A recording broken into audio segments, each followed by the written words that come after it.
Boa tarde, meus queridos irmãos. Sejamos todos nós bem-vindos a mais uma aula da Seara de Jesus, do nosso curso básico do Espiritismo, do ano 1, semestre 2. Nós estamos hoje aqui dando continuidade a mais uma aula, a segunda aula do semestre.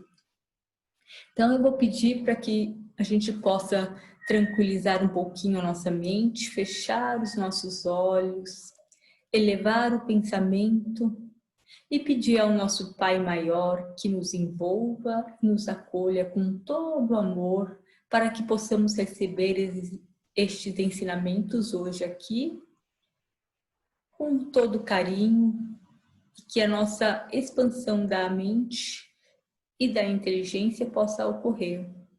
Pedir ao nosso Pai também que envolva todos aqueles nossos irmãos que precisam de um auxílio médico, de um auxílio emocional, que eles sejam acolhidos e que também possam receber o consolo. Que assim seja, graças a Deus. Então, vamos aos ensinamentos da aula de hoje.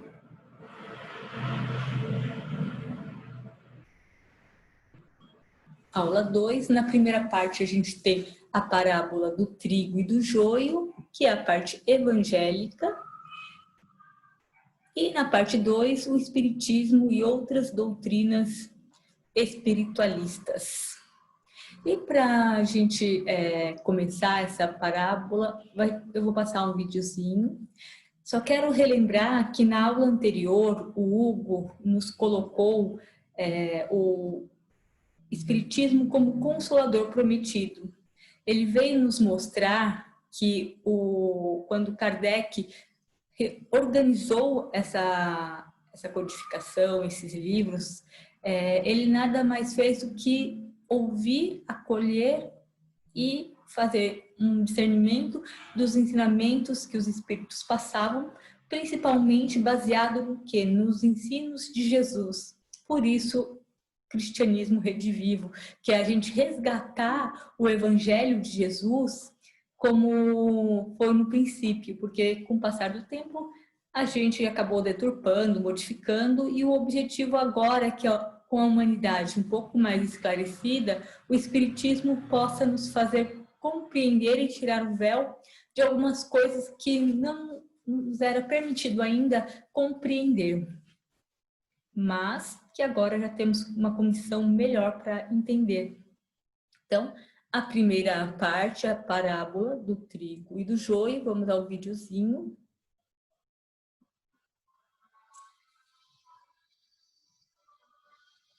Jesus, tendo saído da casa daquele dia, estava sentado no joelho, e de um só a gente somente que se assentou no lugar de ministério. Falamos de muitas vezes com a palavra de Senhor, que se fosse notícia.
Bom, então vemos que essa passagem se encontra em Mateus, capítulo 13, versículo de 24 a 30.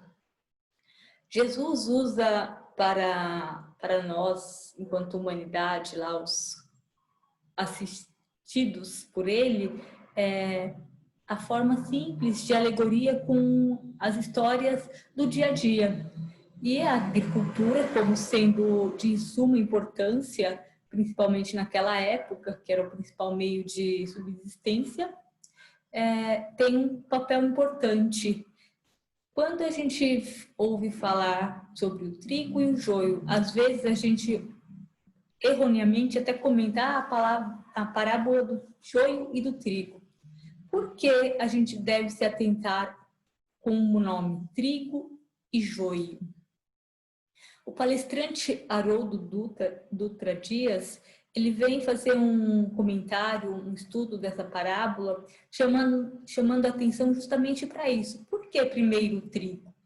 Porque primeiro se planta a semente boa, e aí depois é lançado de algum modo, ou surge a erva daninha que vai ali crescer junto e acabar, muitas vezes, sufocando o cultivo principal e danificando, então, aquela colheita que deveria ter sido tão produtiva. E assim também somos nós. E aí, para entendermos um pouquinho mais sobre essa parábola, a gente precisa separar alguns itens importantes que esse trechinho nos mostra. Vamos pensar um pouquinho, então. Aqui, olha só, como a semente do joio e do trigo são muito parecidas. Quando elas estão juntas ali no campo, fica difícil de saber quem é quem. Então, se fosse tentado retirar o joio no início da colheita, muito trigo se perderia. Além do tempo, do esforço, teria um prejuízo muito maior. Então, Jesus pede que a gente aguarde a maturação, o tempo correto da colheita para que seja separado. E aí, temos alguns itens: o semeador, o campo, a semente de trigo e a semente do joio. Como que a gente pode distinguir isso, trazendo para o nosso dia a dia, para a nossa realidade enquanto seres humanos? Quem é o semeador? Nós estamos aqui num planeta chamado Terra, considerado de provas e expiações, que está passando por um processo desde que se iniciou aqui como planeta Terra. Agora a gente vai passar para o processo de planeta de regeneração. Qual é o semeador que veio aqui auxiliar o desenvolvimento deste planeta, a criação, a educação e tudo mais? O semeador dessa parábola a gente pode entender como Jesus Cristo, que, como nosso irmão mais velho, veio aqui para nos orientar, nos trazer os ensinamentos e nos fazer progredir. O campo é o planeta Terra, mas é claro que a gente entende que o planeta em si é um organismo, digamos que material, e pode se extinguir. O campo a que essa parábola se refere somos nós, a humanidade. Por quê? É através da nossa conduta moral e a nossa melhora que nós vamos fazer com que o planeta progrida, que a evolução aconteça. E mais tarde, na segunda parte da aula, a gente vai entender o porquê que o planeta começou lá atrás de um jeito e que, através da nossa evolução, vai melhorando. E o que seria, então, a semente do trigo? Qual seria a coisa boa que o semeador Jesus veio trazer para nós, o campo da humanidade, para nos fazer progredir? Essa semente de trigo é o Evangelho.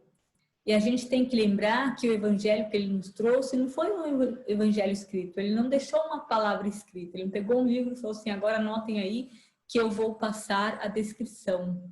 Ele vivenciou. Na aula anterior, o Hugo mostrou o Francisco de Assis, que diz ainda assim: olha, use o Evangelho sempre e, se necessário, palavras. Porque o Evangelho é o nosso exemplo, é a nossa conduta, o caráter com que a gente vai fazer a nossa lição. Se a gente praticar algo bom, estamos ali semeando o trigo, seremos aquele que vai auxiliar a evolução nossa primeiro e, consequentemente, do planeta. E o que seria a semente do joio? Então, a semente da erva daninha, aquela que a gente sabe que não foi criada pelo nosso Pai, porque a gente entende que Deus é a inteligência suprema, causa primária, ele é justo e bom. Então, ele não seria capaz de criar o mal. Ele cria o bem, e a gente entende que, através dos estudos na doutrina espírita, que o mal nada mais é do que a ausência do bem.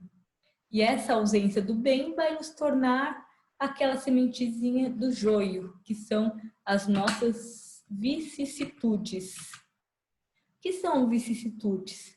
São as nossas más tendências, o nosso orgulho, a nossa raiva, o ódio.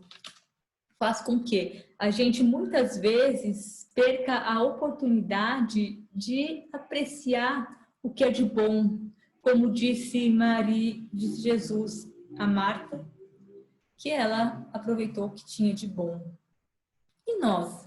Será que nós estamos dando mais ênfase para as coisas não tão boas e dando oportunidade para que a gente, em vez de praticar o bem, a gente deixa ele se ausentar e a gente pratique o mal? Então é hora da gente olhar para esses nossos defeitos e corrigir, porque é aí que nós estamos cortando a semente do joio, que nós estamos ali podando para que a semente do trigo frutifique. E essa semente do trigo somos todos nós aqui trabalhando em conjunto para o nosso progresso e o progresso do próprio planeta. É claro que o estudo dessa parábola pode ser muito mais amplo e a gente sabe disso, mas o objetivo principal aqui é que a gente tenha alguns conceitos básicos para entender o que Jesus nos disse e trazer para o nosso dia a dia. Então, Jesus como semeador, a humanidade como campo que vai florescer aquele bem, a semente do trigo, o evangelho, e as nossas dificuldades, os nossos erros, são as nossas vicissitudes, a semente de joio. Melhorando tudo isso, a gente vai fazendo com que a gente progrida. Agora, então, a gente vai para a segunda parte da aula. O Espiritismo e outras doutrinas espiritualistas. A gente tem que entender um pouquinho antes de começar a saber o que é o espiritualismo e o espiritismo. Qual que é a diferença entre espiritualismo e materialismo? Espiritualismo é aquela pessoa que acredita em algo maior, na existência de um ser supremo, de uma força, e aí pode se denominar como Deus, como Oxalá, como Buda, como força do universo. Para cada religião vai ter uma descrição. E eles acreditam que vai existir algo depois da morte. Então, espiritualismo é todo aquele que crê na existência de algo além da vida material, na existência de uma alma, de um espírito, na existência de um pós-morte. O materialismo já é o contrário, é aquele que acha que não existe absolutamente nada além do que a gente está vendo e que quando o homem deixa de existir, não há mais possibilidade de vida, não há mais um outro recurso. Então, entendendo que o espiritualismo abrange a todos aqueles que acreditam em uma existência pós-morte, e entendendo que o materialismo aceita que acabou a matéria, já não existe mais outra existência, outra forma de vida, a gente vai compreender melhor o que acontece.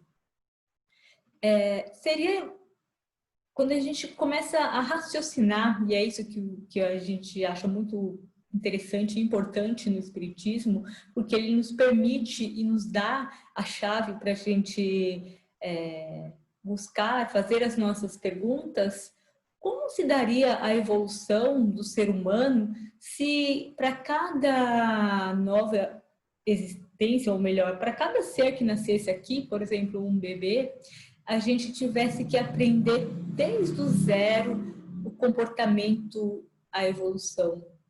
Seria bem difícil acreditar que em uma única existência o homem teria um progresso, ou existiria um Deus que, mesmo a gente acreditando em Deus, esse Deus seria injusto, porque ele criaria então pessoas boas e pessoas más, porque em uma existência a gente apenas demonstra um pequeno ponto da nossa conduta, do nosso ser. Então, se acreditarmos que existe apenas uma vida, nessa situação do materialismo, a gente não conseguiria entender o progresso.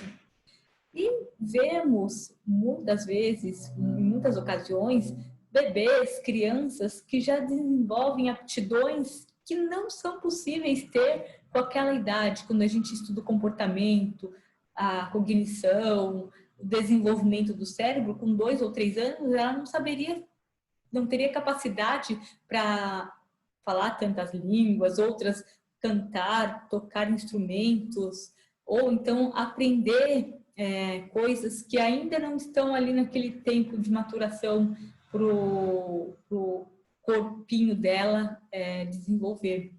E para os materialistas, isso seria uma coisa sem explicação.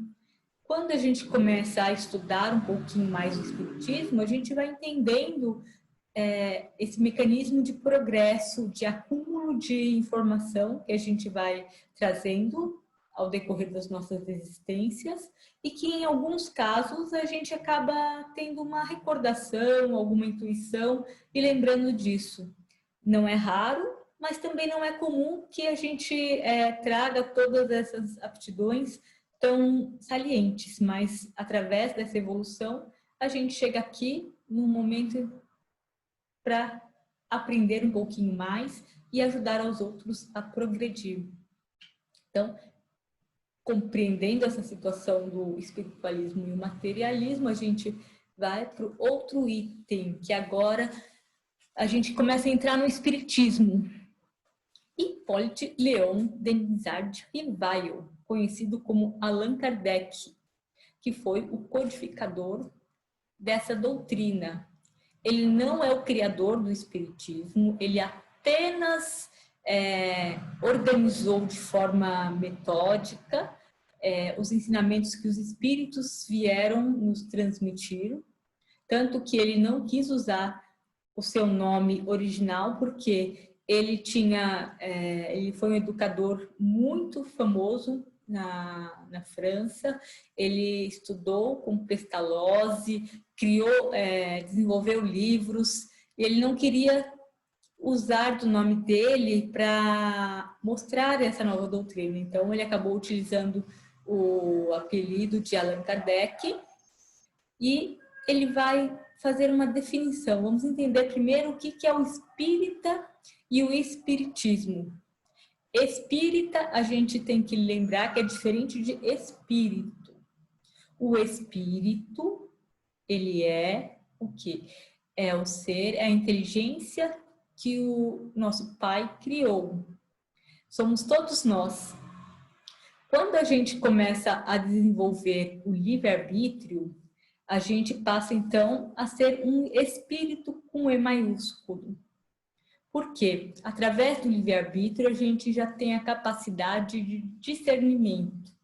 No processo de evolução, todos nós fomos criados simples e ignorantes, não no sentido de brutalidade, mas no sentido de ausência de conhecimento. E aí, com o passar do tempo, a gente vai progredindo, até que a gente atinja a idade em que a gente tem o livre-arbítrio e começa a responder por ele. Então, são os espíritos. O espírita é aquele que vai estudar o espiritismo. Então eu frequento uma casa espírita há 10 anos. Eu assisto palestra todos os sábados ou todas as terças-feiras, não importa. Eu sou espírita? Não, você é uma pessoa que frequenta, mas você não estuda. O espírita é aquele que vai estudar a doutrina espírita, vai conhecer, vai compreender de fato o que a doutrina espírita coloca. E o espiritismo, então, é essa doutrina. Kardec, ele veio criar essa nova doutrina para separar justamente do espiritualismo, que foi o que a gente acabou de falar. Espiritualismo são todos aqueles que creem na existência de algo maior, de algo, de uma força superior, de uma pós-vida, de uma quando a gente deixa esse corpinho material. Então, o Kardec vai definir o espírita e o espiritismo. O ano que a gente tem de marco para isso é o de 1857, quando ele lança o Livro dos Espíritos, que é um livro com perguntas e respostas. E uma coisa interessante, assim, muitas vezes ouve-se falar assim, mas o espiritismo, ele crê na existência de Deus. Com o primeiro livro que foi lançado, o Livro dos Espíritos, a pergunta número 1 já começa de forma bem interessante. O que é Deus? O que é Deus? Então, para entender que sim, nós acreditamos e queremos entender. E os espíritos respondem que Deus é inteligência primária, inteligência suprema e causa primária de tudo. Não é quem é Deus, senão estaríamos personificando, criando, humanizando essa criação. Então, já começa por aí, entendendo que a primeira pergunta é: o que é Deus? E vai diferir, então, do espiritualismo por conta disso. Ele cria essa nomenclatura que até então não existia, de espiritismo e de espírita ou espiritistas, para que a gente separe que ramo nós estamos seguindo, qual é o nosso caminho nessa escolha de estudo e de trabalho no campo da religião. E aí o espiritismo, a gente vai ter um tríplice aspecto, que é o quê? O da ciência, porque a gente vai olhar, o Kardec vai codificar e vai nos mostrar, através da ciência, os entendimentos de coisas que até então eram milagrosas ou inexplicáveis. Quando a gente olha para a religião, por exemplo, e vê a Bíblia mostrando a Gênese, parece que é uma fantasia quando fala assim, Deus criou o mundo em 6 dias e no 7º dia ele descansou.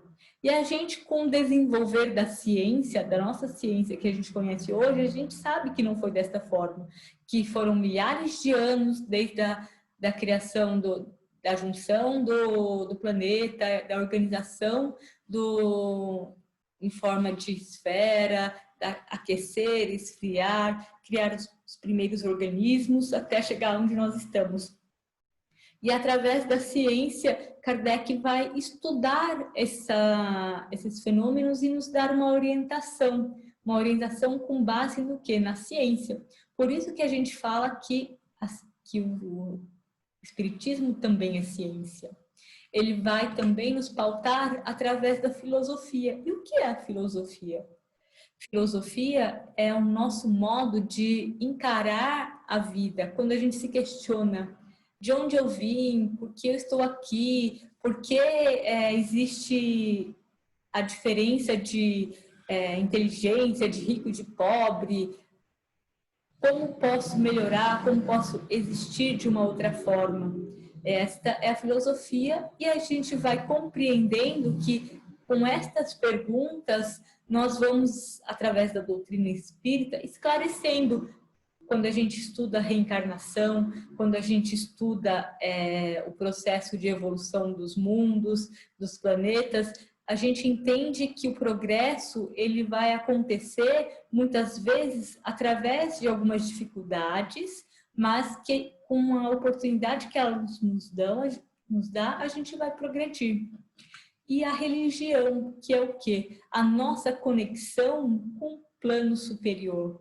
Quando a gente fala religião aqui, nós não estamos colocando nomenclatura de cristianismo, budismo, espiritismo, etc. e tal. É o poder que a gente tem como ser de conexão.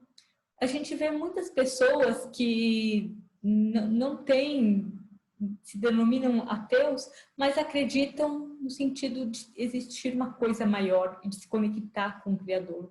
E é isso que o Espiritismo vem nos fazer, nos dar essa chave para que a gente use da melhor forma possível, que a nossa conexão com o plano espiritual e com o Criador seja feita da melhor forma possível, desmistificando pessoas, desmistificando milagres, para nos dar a oportunidade de que nós possamos fazer essa conexão com o plano superior.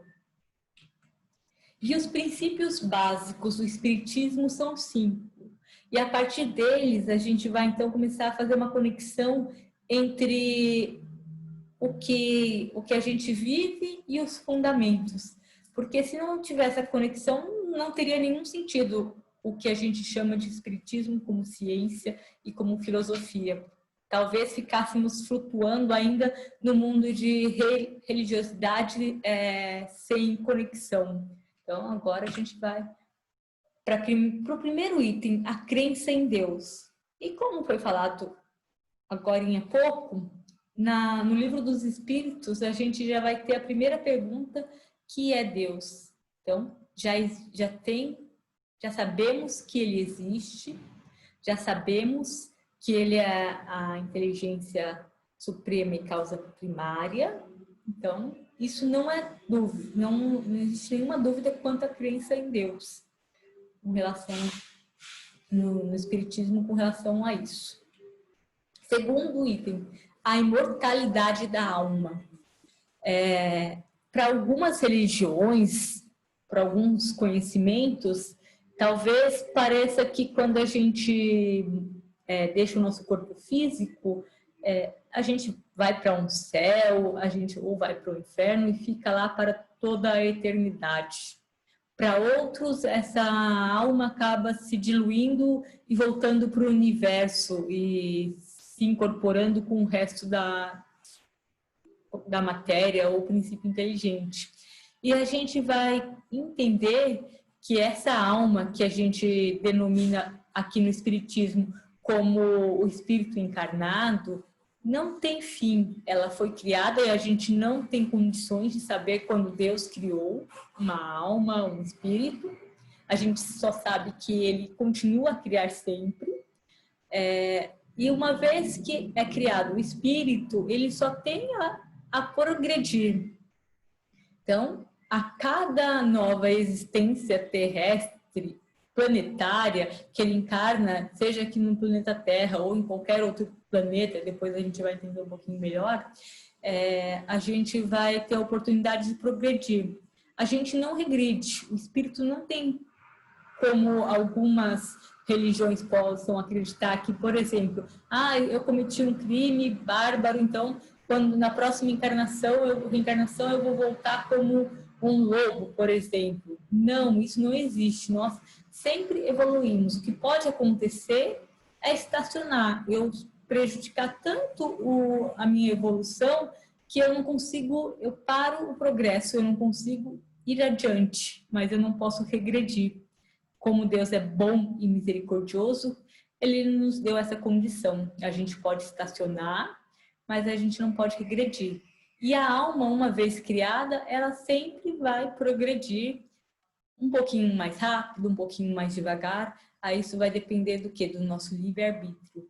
Até onde somos tutelados 100% por Deus, pela sua equipe maravilhosa de espíritos sábios, a gente vai, que até quando a gente entra, deixa o mundo animal para o hominal. Até no mundo animal, nós ainda não temos o livre-arbítrio, então o progresso, digamos que é uma forma contínua. A partir do momento em que a gente entra aqui no reino hominal e que o homem tem o livre-arbítrio, nós recebemos sim muita ajuda, mas agora nós já somos donos da nossa capacidade de progredir, de ter uma ação e uma consequência dessa ação. Outro fundamento importante da reencarnação. Então, se a gente entende que a alma ou o espírito, ela não morre, então morreu o corpo físico, o próximo etapa vai ser criado um outro espírito para um outro corpo, a gente vai entender que a reencarnação é isso. Quando Jesus desencarnou e aí reapareceu, e para algumas religiões entende-se que ele ressuscitou, nada mais é do que ele teve a capacidade de se mostrar para nós, que é uma das capacidades do espírito de aparecer. Mas a reencarnação o que é? Nós, como espíritos, vamos retornar para o planeta e pegar um novo corpo, uma nova veste, para continuar o nosso progresso. É como mudar de emprego. A gente tira o nosso uniformezinho e coloca um outro uniforme para trabalhar conforme foi combinado, conforme tem a necessidade de que a gente use um tal ou tal uniforme. O nosso corpo material é esse uniforme. Então, a reencarnação nada mais é do que uma oportunidade bendita de progresso. Outro item importante, a pluralidade dos mundos habitados.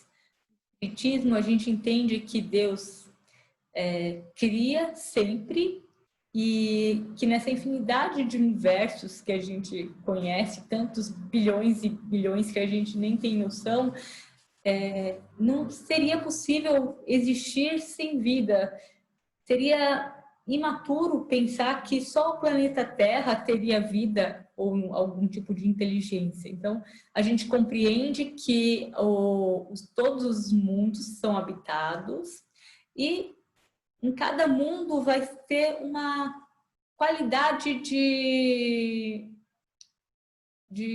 vida, no sentido do que nós começamos lá no planeta primitivo, onde a gente precisou aprender, evoluir, agora nós estamos num planeta de provas e expiações, onde a dor ainda existe, onde a gente precisa corrigir os nossos erros e melhorar, para ir para um próximo planeta, que é o quê? Planeta de regeneração, onde já não existe tanta dor, a gente já vai estar um pouquinho melhorado, e passar para os mundos felizes e assim sucessivamente. Então, a gente compreende que cada planeta vai ter uma condição de vida, uma condição de evolução, que por enquanto a gente ainda não tem condição de compreender, mas que ao desenvolver a nossa capacidade, a nossa inteligência, a gente vai mais lá na frente, em outras existências, compreender melhor essa relação dos mundos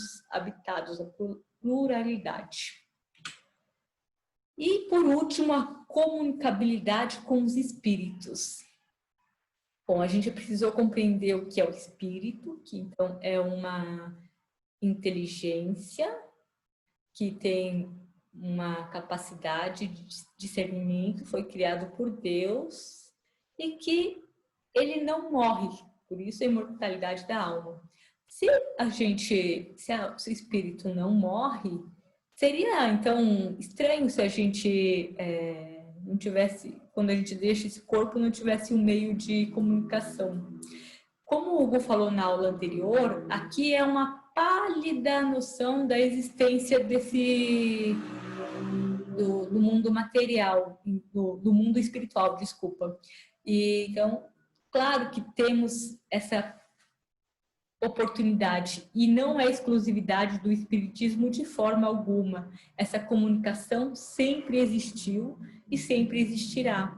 quando a gente vai ver lá atrás, Moisés proíbe uma comunicação com os espíritos, dizendo que era ruim, não é porque não existia. Se não existisse, ele não teria que proibir, mas eram por outros motivos que, com o decorrer dos estudos, a gente vai compreendendo. Então, sim, a comunicabilidade com os espíritos, a doutrina espírita, ela vai, além de balizar, vai nos educar com relação a isso.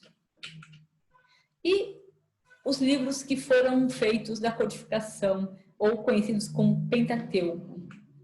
A gente já falou um pouquinho do Livro dos Espíritos, que foi lançado em 1857, que é um livro de perguntas e respostas, falando sobre várias questões da vida. Temos em 1861 o Livro dos Médiuns, que é o quê? É um manual de como a gente deve se comunicar com o mundo espiritual, que foi ali um dos últimos itens dos princípios do espiritismo, que é a comunicabilidade com os espíritos. O Livro dos Médiuns vem justamente servir de manual para que a gente entenda o que a gente deve fazer e como a gente deve proceder com relação a esse tipo de comunicação. Em 1864 é lançado o Evangelho segundo o Espiritismo, que é um estudo mais aprofundado dos ensinamentos de Jesus. Os espíritos agora vêm tirar um pouquinho do véu e explicar muitas das passagens de Jesus, agora já com um olhar um pouco mais científico, um pouco mais filosófico, para que a gente entenda que muitas coisas acabam parecendo não ter explicação quando a gente olha só o recorte daquela passagem, mas que tem sim explicação. Em 1865 ele vai lançar O Céu e o Inferno, e é bem interessante porque é chamado também de Código Penal. Por quê? Allan Kardec vai pegar ali os fundamentos de algumas crenças e de outras religiões e vai estudar e debater para entender qual é o conceito de céu e de inferno, e vai ter na segunda parte bastante entrevista com alguns espíritos sofredores, felizes, infelizes, suicidas, para entender o que aconteceu com eles um pouquinho durante a vida e logo no seu desencarne. Por que a gente tem o conceito de céu e o conceito de inferno, que é baseado principalmente na forma da nossa conduta aqui, enquanto estamos encarnados, que a gente vai definir o nosso estado mental para passar, para entender qual lugar que a gente vai, se existe o céu onde a gente vai ficar infinitamente, o inferno, o tal do purgatório, enfim, tudo isso é bem explicado nesse livro, O Céu e o Inferno. E em 1868 a gente tem o lançamento da Gênese, que é a parte mais científica, onde ele vai explicar o sentido do universo, a criação, de um modo bem interessante, debatendo e apontando formas para isso acontecer, como aconteceu. E é bem legal, talvez um pouco difícil quando a gente começa a ler, mas tem muitos princípios bem interessantes. E depois que ele desencarnou, ainda tem obras póstumas para nos auxiliar, e a Revista Espírita, que são perguntas e respostas que o Kardec respondia das pessoas que lhe enviavam cartas. Então, fundamentalmente, esses são os princípios da codificação, para que a gente possa compreender, a partir desses estudos, realmente o que é o Espiritismo, que o objetivo principal é melhorar a nossa conduta, nos permitir ser livres pensadores, fazer questionamentos e, atrás dessas dúvidas, encontrar respostas que sejam coerentes com a razão. Kardec disse: que se houvesse alguma divergência entre o que ele dizia e a ciência, que a gente ficasse com a ciência. Então, é hora da gente despertar o nosso olhar e ampliar o nosso conhecimento. E como Jesus sempre é o nosso mestre, a gente encerra hoje aqui essa aula com uma de suas frases. Eu vos dou a minha paz. Muito obrigado. Fiquem com Deus.